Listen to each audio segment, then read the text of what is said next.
guys, Kwame. Good afternoon.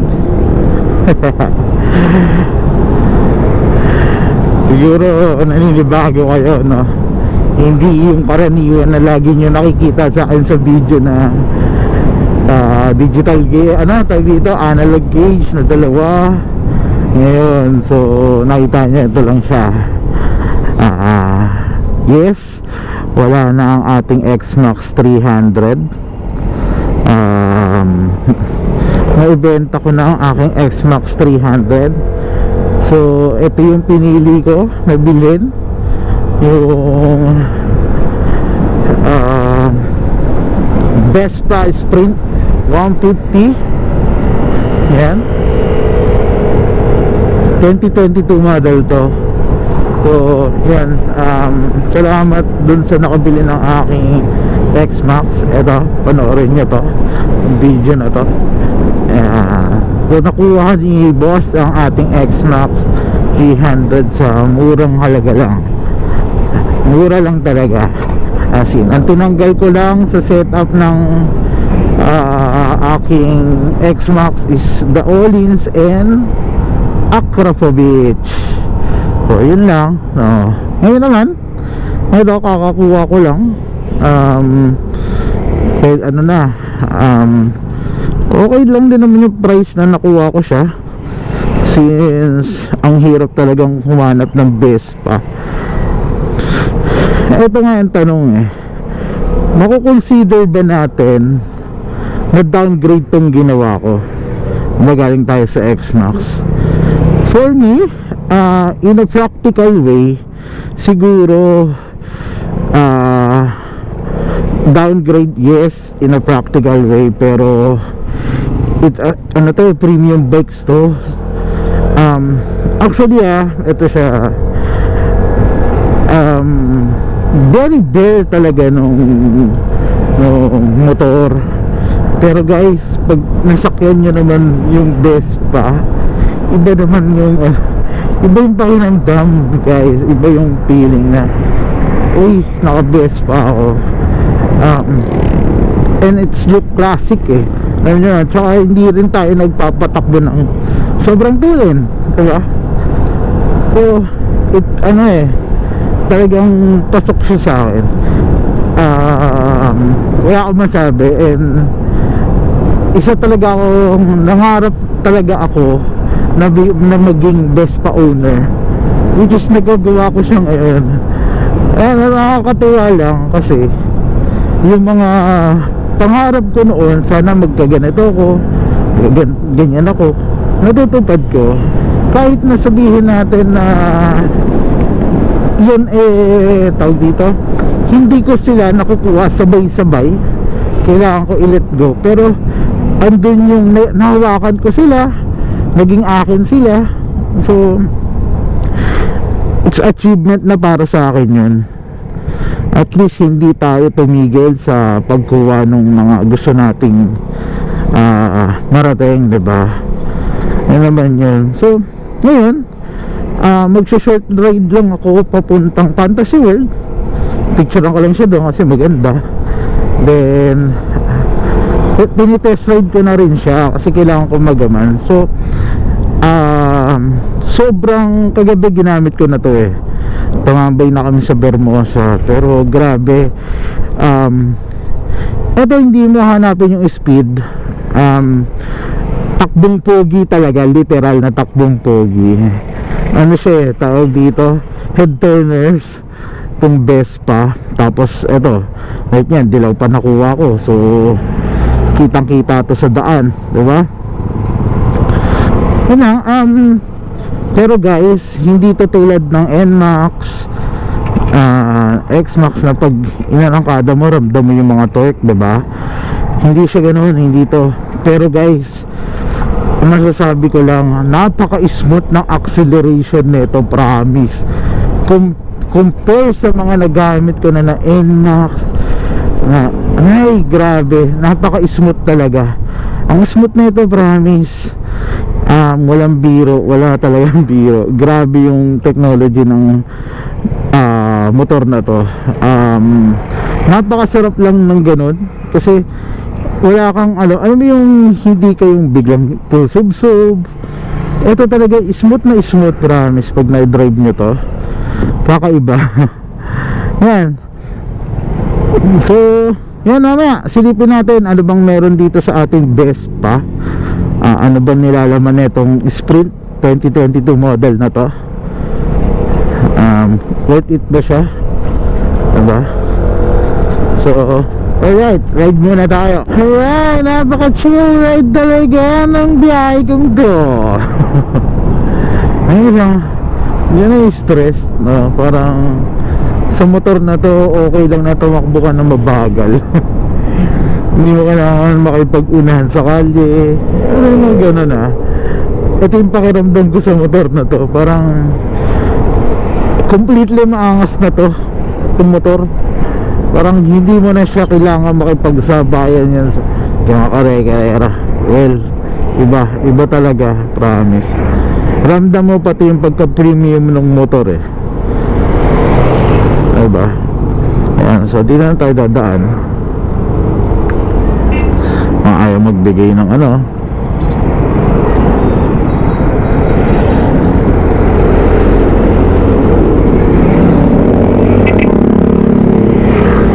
Pagbigyan niya na kami para makadaan na. Iyan. Diba? Yan, pwede kayo mag-ano dyan. Kung may date kayo, yan, yung day lift na yan sa taas. Ayan silang resto dyan sa taas. So pwede kayo kumain dyan. Diba? Kung ayaw niya umakyat ng Tagaytay, ayaw niya mag-ano, pwede doon.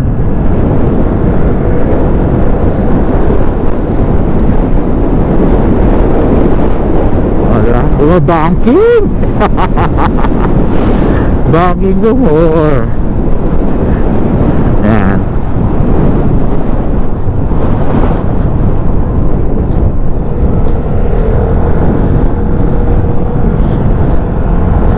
May discrimination kaya sa ganitong motor kasi maliit lang tayo, maliit lang yung motor.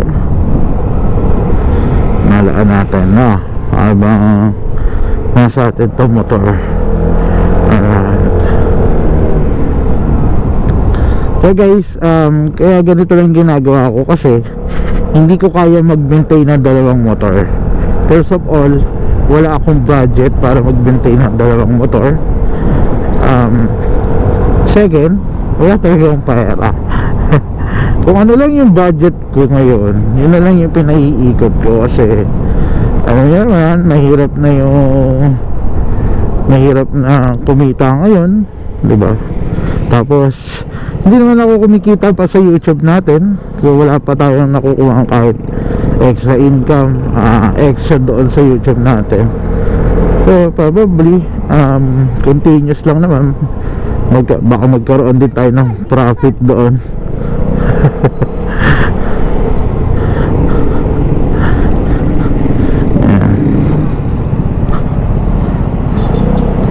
Diba? So yan, dito natin malalaman kasi ahonan to, so makikita natin kung uubra ba sa ahonan tong ano Vespa Territory. Ito yung pinalit na Everest no? Territory. Tapos sa likod ko naman Raptor. Oh, ganda. Alright na, alright.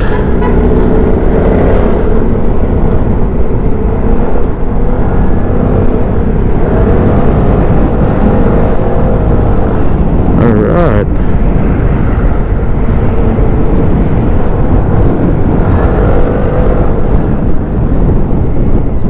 Andit kasi ng diba? Cute ng busina na ito Hindi papalagay tayo kay Boss P Mike ng busina kasi naglalagay naman si Boss P Mike ng busina.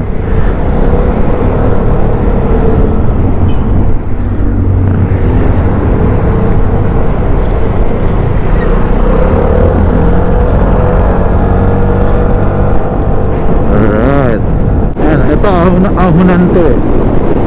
So tingnan natin, 110 kilos ako. So ito siya, ahunan tong Pamadeo Road na to. Yun lang, may aso ko nakikita. So nakita ko kanina parang ang kaya niya sa akin sa unan is 90. All stock yung pagilid na ito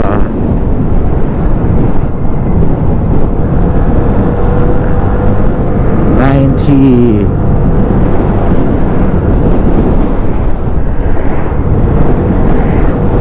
Ano, maganda Benz, diba? Ang dami ng kainan dito guys. Ayan, mamaya dadaan tayo kay Dr. Pares. Ayan, pagka uwi natin daan muna tayo dito, konting kape muna sa may dito sa may Mendes, tapos takbo tayo ng Fantasy World, tapos balik tayo ng Amadeo Dr. Pares tayo. So yan, kung ikaw ay more on speed, hindi para sa itong motor na to, unahan na kita. Hindi siya ganun kalakas ka power, hindi siya tulad ng mga 150cc strike, 4 valves. So ibang iba talaga siya. So wag mong hanapan ito ng speed. So etong motor na to ay from chill, tsaka takbong pogi, diba? Yun siya. Malapit na tayo dun sa unang destination natin. Alam ko dito na yun eh. Nakikita ko lang siya pag dumadaan ako dito. As in, hindi ko pa siya nahintuan, pero maganda siya. Para siyang yung sa crosswinds. Passing crosswinds kasi ngayon naging ano na, crowded, diba? So parang pag pumunta ng crosswinds ngayon, ano eh,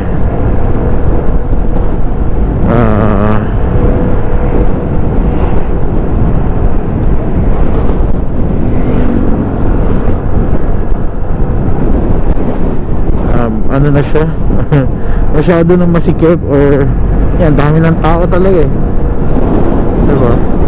So ito, dito lang ito banda, yan, dyan lang ito. Saan ba yun? Ay, hindi ako napapagod sa motor na to. Ang lambot-lambot ng upuan. Eh grabe, tsaka yung tag-tag na hindi ko masyadong iniinda. Yan, may ilaw, pero iba pa yung ano niya. Sabi nga sa inyo, galing tayo sa mga scooter, mga maxi scooter, pero in comparison sa shock pa lang neto, wala na. Kahit sabihin natin na parang monoshock lang dito sa harapan, no? Kasi isa lang naman yung may shock neto sa harapan eh. So kahit ganun siya, okay pa rin. Ang unang call out dito, kala ko nga dito, dahil itong motor ay nasa kaliwa lang yung shock sa unahan, medyo kumakabig, pero hindi, parang mayroon siyang center of gravity dito sa gitna na nagbabalance ng motor. So ganda, diba? Ayan. Kaya panalo kasi ako. So ayan, magiging kamote muna tayo. Sasalubungin ko na lang to. Dito na tayo sa gilid. Ayan. So daming tao. And Hillbarn,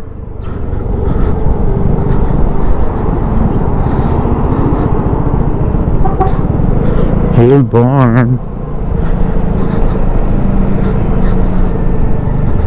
Hillbarn, Tagaytay. So pwede na tayo mag-picture siguro dito, no? Picture muna tayo. So dito na tayo, Hillbarn. So alright, yan lang rin naman, diba? Resting tayo dito, Hillbarn.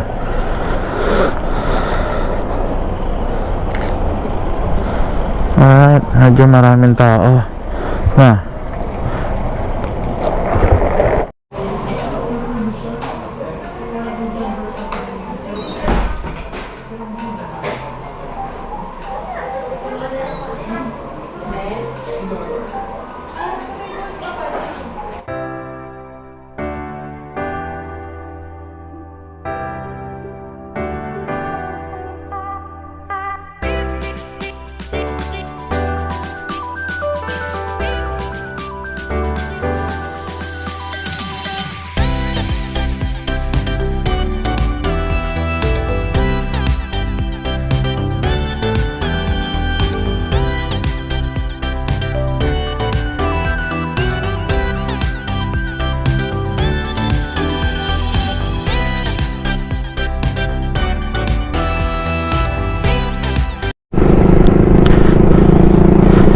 Alright, nandito na tayo sa pababa ng Lemery.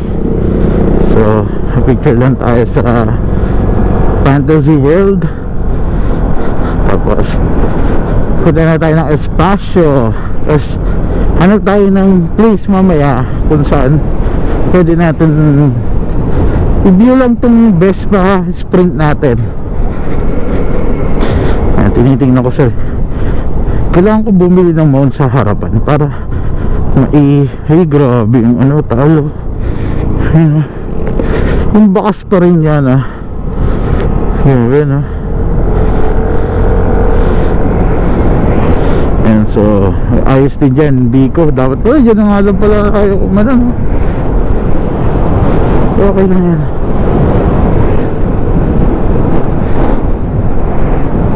Oh, ganda.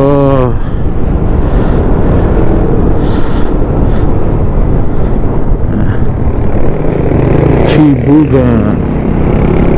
Ganda.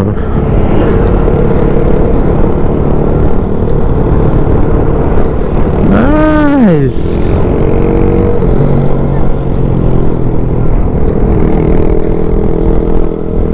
Alright. Ayun, Batulaw. Sarap akyatin ng Batulaw.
So sabi ni ate, pwede ate doon sa unang humps. Alright.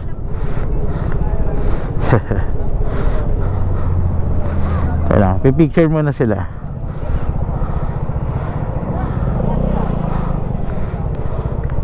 Alright.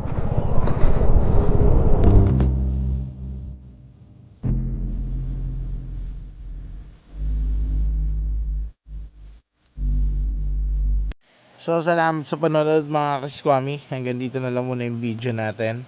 So kailangan ko lang bumalik ng bahay. Meron lang tayong gagawin. So salamat sa panonood. Alright. Yeah. Yeah.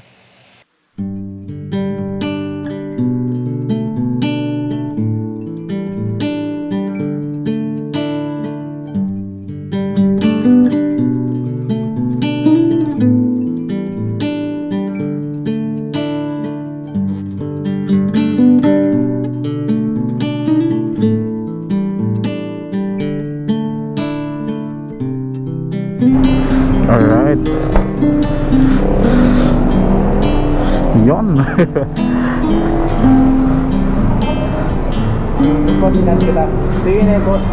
Ah, yan na yan. Oo. Sige boss. Alright. Oo. Boss, thank you ah. Thank you. Alright. Ingatan pa rin yan.